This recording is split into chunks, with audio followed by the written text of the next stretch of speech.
Hello, my name is Glen Adsit, and I'm the director of bands at the Hart School. And I'm sitting here with Frank Ticheli, and we're going to have a discussion about one of his compositions, his very early compositions for band, called Fortress. So I believe this piece was written in 1988. Correct. Is that right? And it was written for a youth band camp, a summer band camp in the Upper Peninsula of Michigan called Badawagama. That's correct. Am I right about that? And Don Schleicher, who's now the director of orchestras at the University of Illinois, premiered it with that ensemble, and it was dedicated to your high school band director, Robert Floyd. That's correct. And that was the Berkner? Yep, Berkner High School in Richardson, Texas. Fantastic. So we're going to talk about Fortress in basically 4 segments, and this first segment is really going to center upon the themes and the germination of this piece and how it came about and what the imagery was, because I think there's a special story behind it, and I predict that it's going to include tritones of some sort in it. My own personal story with this takes me back to 1989, and I think I was a high school band director at that point. I think I did the second ever performance of this with my high school band, and it was the first pieces that I started studying seriously, and I got so much out of studying the score because it's locked so tight compositionally that, much like a jigsaw puzzle, you start putting it all together, and it's one of those, I had many aha moments of, oh my goodness, this all works so well together. And so it'll be great to go through that with you and for our fellow audience members who are going to chime in and see this and learn a little bit more about this terrific piece themselves. And that really brings us to the substance of the video, which is, you know, I think one of the things that we as conductors have to know is the score, and we have to be able to understand how the composer put it together, and that really means studying at a depth that takes a good deal of time to internalize it. And so I hope that over the next 4 segments in videos that we can actually move through the score a little bit and not only understand it compositionally and inspirationally, but also begin to understand it in terms of how we go about teaching and how we go about conducting it. Great, so let's dive right in.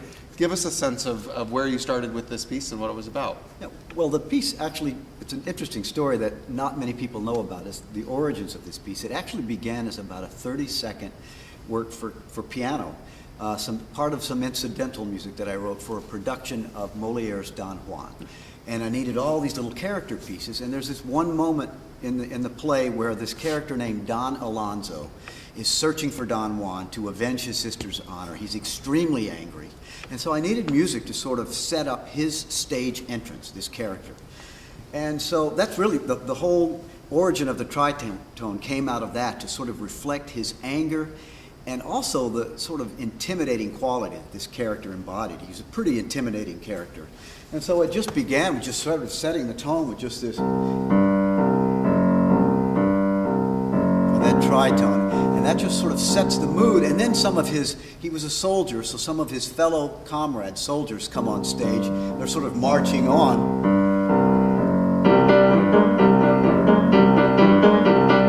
That business. And that gets louder and louder as the spotlight comes on one side of the stage, and then he enters the stage. So this crescendo.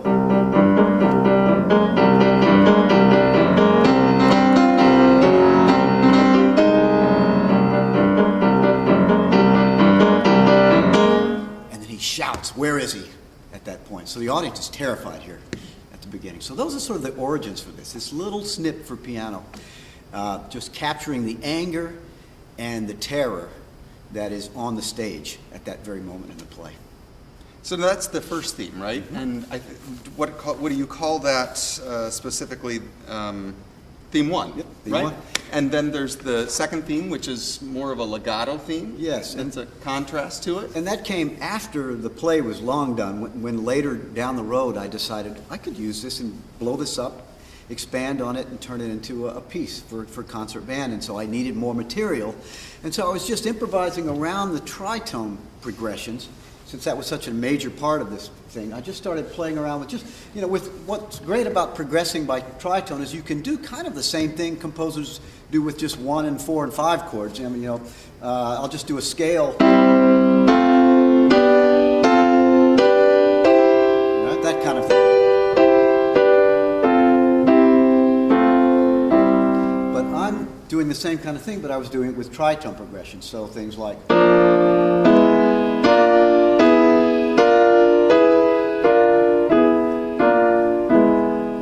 So I just started improvising around that and, just playing around.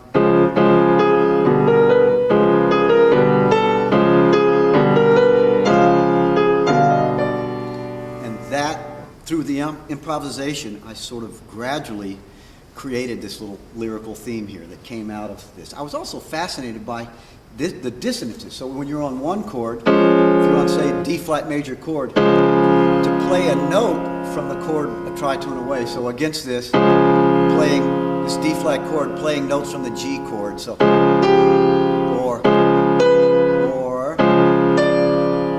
those dissonances that can result. So that added a little bit of tension to this. What would otherwise be a lyrical theme had a little bit of tension in it because of the cross relation between the notes of one chord and the accompanying chord a tritone away.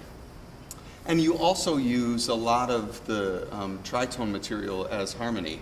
That's right. Underneath. You're building harmonic structures underneath that are all based on those tritones. That's right. And again, in the same way that a composer from the classical period would progress harmony with just simple 1-4-5 chords, I was doing exactly the same thing, progressing the harmony just through the tritone progression. So you have these two contrasting themes, both of which are intertwined and connected by the tritone, and they're developed throughout. Sometimes we see them very slow, and sometimes we see them much faster, as in the sort of crack the whip section, as I call it, ba-da-dum, ba-da-dum, be-da-dum, all of that. What else would be in it from a bigger perspective that would give us a bigger context to it? Well, there's not a lot more. This is a really economic piece. I mean, I'm looking at this. I wrote this such a long time ago, and it's reminding me, oh, wow, this is pretty tight. There are a couple of other things. There's a little trumpet thing, that sort of wrong note fanfare there, which, again, is the same principle as the tritone progression. You've got that dissonance in there with this minor ninth. So there's that, and other than that, there's not a lot of external material. Everything in this piece comes from one of those two main ideas, the main theme or that sort of lyrical contrasting theme. And in the middle section, which starts at rehearsal 71, you start to see the two themes coming together. So it really starts to develop it at rehearsal 71. Even though it's the introduction of the lyrical theme, it's also the beginning of the development. So that's sort of a difference between, say, traditional sonata form, where you first introduce the main theme, the second theme. I'm introducing the second theme, and I'm already starting to develop it. So with this second theme, I'm also doing this sort of stuff from the first theme as the accompaniment of the second theme. So that kind of thing. And then starting at rehearsal 83, you start to get this hint of that main theme.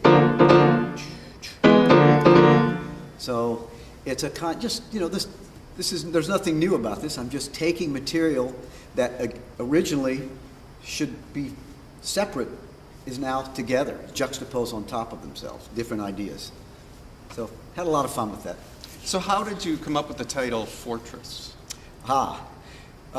Through a series of arguments with my publisher, we finally came up with the title Fortress. I wanted to call it one thing. I think I wanted to call it, I was thinking about the battle, Michael, the archangel, and he thought, no, let's not go there. How about the Great Battle? And I thought, that is just the dumbest title ever. And so we just went back and forth, and finally we settled on a title that both of us, actually, this is the irony, both of us ended up liking this better than our original proposals. Fortress, it represented something that can be strong and can be imposing, can also serve as a kind of protective environment. And it was general enough that it left room for the listener to form his or her own interpretive conclusions about what the piece means. I like that when a title doesn't force you to listen with my ears.